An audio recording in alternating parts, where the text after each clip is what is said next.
십자가 위에서 일어난 세 가지 사건들.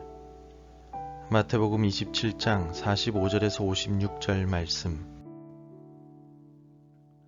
제6시로부터 온 땅에 어둠이 임하여 제9시까지 계속되더니 제9시쯤에 예수께서 크게 소리질러 이르시되 엘리 엘리 라마 사박다니 하시니 이는 곧 나의 하나님 어찌하여 나를 버리셨나이까 하는 뜻이라.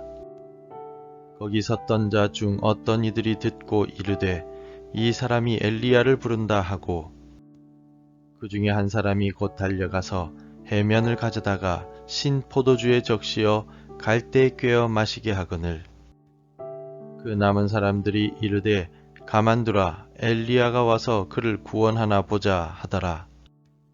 예수께서 다시 크게 소리 지르시고 영혼이 떠나시니라. 이에 성소 휘장이 위로부터 아래까지 찢어져 둘이 되고 땅이 진동하며 바위가 터지고 무덤들이 열리며 자던 성도들의 몸이 많이 일어나되, 예수의 부활 후에 그들이 무덤에서 나와서 거룩한 성에 들어가 많은 사람에게 보이니라. 백부장과 및 함께 예수를 지키던 자들이 지진과 그 일어난 일들을 보고 심히 두려워하여 이르되 이는 진실로 하나님의 아들이었도다 하더라.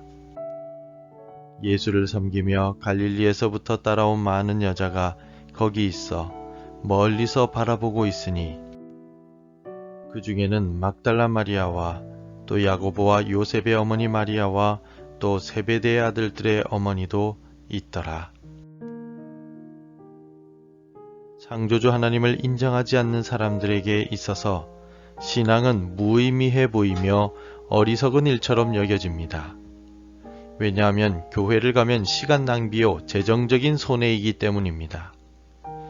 그들에게는 교회 가서 건질 것은 하나도 없다고 생각하기 때문에 불신자들은 그리스도인들을 어리석게 생각합니다. 하지만 하나님을 알게 되고 그분의 독생자이신 예수 그리스도를 인생에서 깊이 경험해 본 사람은 신앙이 없이는 살아갈 수 없다는 사실을 깨닫게 됩니다. 예수님께서 십자가에서 죽으신 일도 그리스도인들에게는 너무나도 큰 사건입니다. 주께서 십자가에서 고통 중에 죽으셨기에 우리가 구원받았음을 알기 때문입니다. 하지만 불신자들에게는 십자가 사건이 무의미하고 어리석은 사건으로 보일 뿐입니다. 오늘 본문에는 예수님의 십자가 사건 중에 일어난 세 가지 사건이 기록되어 있고, 이 모든 사건들을 목격한 불신자의 놀라운 고백이 기록되어 있습니다. 예수님께서 십자가에 못 박혀 고통 가운데 계시다가 운명하실 때 이 땅에는 세 가지의 사건들이 일어나게 됩니다. 온 세상이 3시간 동안 어두움에 잠겼으며 성소의 휘장이 위로부터 아래로 찢어졌습니다. 그리고 이미 죽었던 성도들의 몸이 무덤에서 부활하였습니다. 이 세 가지 사건들은 각각 무엇이며 의미하는 바가 무엇이겠습니까? 첫째 사건은 온 세상에 어두움이 임하였다는 것입니다. 마태는 45절을 통하여 제6시부터 9시까지 온 세상에 어두움이 임하였다 라고 기록하고 있습니다. 이 시간대는 해가 중천에 떠 있는 때, 즉 정오부터 오후 3시까지입니다. 우리 45절을 같이 읽어보겠습니다. 제6시로부터 온 땅에 어둠이 임하여 제9시까지 계속되더니, 한창 해가 떠서 세상에 빛을 비추어야 하는 시간에 온 세상에는 어두움이 임하였습니다. 세상에 빛으로 오신 예수님이 십자가에서 엘리 엘리 라마 사박단이라고 고통 가운데 부르짖으시는 이때 세상에 어두움이 임했습니다.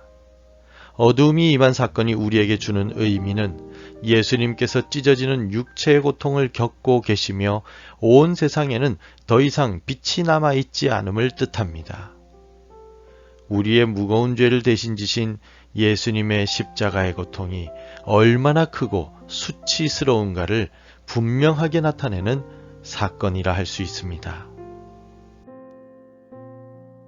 두 번째 사건은 성소의 휘장이 위에서부터 아래로 찢어졌다는 것입니다. 온 세상에 어두움이 임한 후에 예수님은 크게 소리를 지르시고 영혼이 떠나가셨습니다. 완전한 인간으로 오신 예수님의 육신이 죽음을 맞이하는 순간입니다.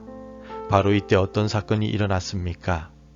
51절에는 이에 성소 휘장이 위로부터 아래까지 찢어져 둘이 되고 땅이 진동하며 바위가 터지고 라고 기록합니다.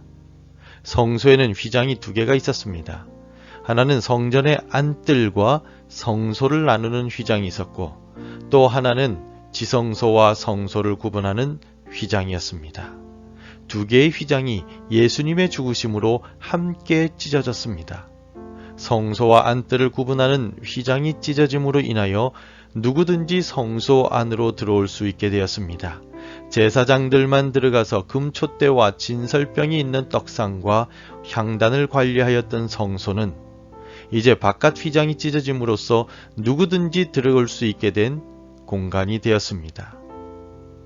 그리고 성소와 지성소를 나누는 휘장까지 찢어짐으로써 누구든지 하나님의 임재를 상징하는 가장 은밀한 곳인 지성소까지 나아갈 수 있게 되었습니다.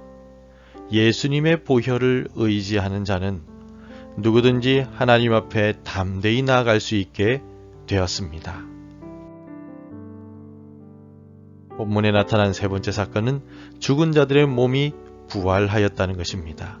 성소의 휘장이 찢어진 이후 52절은 죽은 성도들의 몸이 많이 일어났다라고 기록합니다. 무덤들이 열림에 자던 성도의 몸이 많이 일어나되 성도들이 영혼이 아닌 몸이 일어났다라는 말은 그들이 부활했다는 뜻입니다.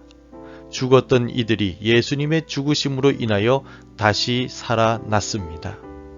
주님의 죽으심을 통하여 죄로 인해 죽었던 우리가 다시 살아났습니다. 이 놀라운 사건은 예수님께서도 3일 후에 부활하실 것을 미리 알리는 사건인 동시에 예수님의 죽으심을 통하여 모든 인간들이 구원을 얻고 부활의 소망을 가지게 되었음을 가르쳐주는 말씀이기도 합니다. 예수님께서 버림받으심으로 인하여 우리가 구원을 얻었습니다. 이제 구원받은 우리가 매일 기억하고 우리가 매일 해야 할 믿음의 고백이 있습니다. 오늘 본문에 기록된 백부장의 고백이 우리가 해야 할 고백입니다. 이 백부장은 예수님의 십자가 사형을 전체적으로 주관한 사람이었으며 이 모든 사건들을 옆에서 지켜본 후에는 이 같은 고백을 하고 있습니다. 54절을 우리 함께 읽겠습니다. 백부장과 및 함께 예수를 지키던 자들이 지진과 그 일어난 일들을 보고 심히 두려워하여 이르되 이는 진실로 하나님의 아들이었도다 하더라. 아멘. 백부장이 고백한 진실한 이 고백은 마태복음 3장 17절을 통하여 하나님께서 말씀하신 내용이자 마태복음 16장 16절을 통하여 베드로가 한 고백과 일치합니다. 예수님께서 버림받으시고 십자가에서 죽으심을 통하여 제자들뿐 아니라 이방인들까지도 예수님이 하나님의 아들이시며 그리스도이심을 진실하게 고백하게 되었습니다. 백부장의 고백이 오늘 우리의 진실한 고백이 되길 바랍니다. 세상은 예수님을 부인하고 우리를 향하여 어리석다고 말하여도 예수님은 우리의 유일한 구원자요 진실한 하나님의 아들이십니다. 세상의 유혹과 핍박 중에도 이 고백이 우리의 입술에서 끊어지지 않기를 바랍니다. 또한 우리의 고백을 우리 자녀들에게까지 가르치고 전함으로써 십자가 사명을 감당하신 예수님처럼 우리도 부모로서의 사명을 잘 감당할 수 있기를 바랍니다. 기도하겠습니다.